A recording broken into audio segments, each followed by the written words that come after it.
Hello everybody, I'm Judy and I'm going to make today a recipe that I have been making for many years. My daughter, who doesn't like vegetables, really likes to eat this. It is zucchini puffs.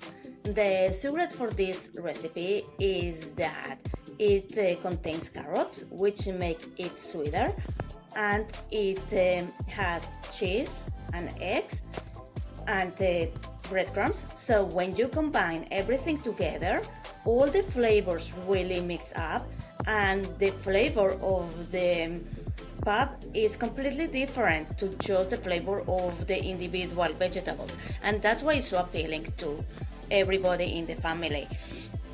The convenience of this dish is that you can eat it for breakfast, for lunch, for dinner, or as a snack.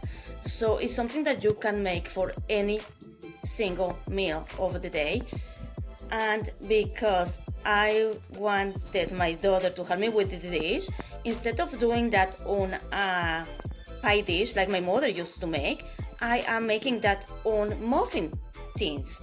That way my daughter used to help me, and it was so much fun that she continuously is doing that today, and she is also eating them, which is a win-win. So for this recipe, I'm going to show you what I am using. 2 zucchinis, 2 carrots, 2 eggs, a small onion or half of a big one, 3/4 cup of cheese, I use mozzarella cheese, 2 tablespoons of breadcrumbs, salt and pepper to season. I grated everything in the food processor and I mixed all the ingredients well. So you can see I already put the beautiful decorative papers on my muffin pan, so it's going to be a lot of fun.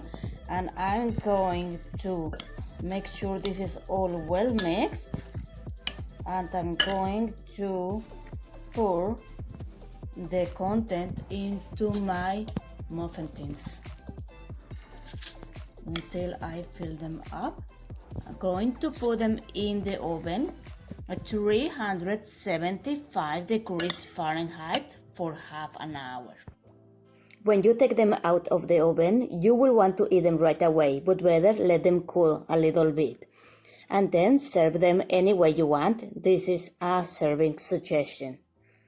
Enjoy them at any time. Bye bye guys, see you soon.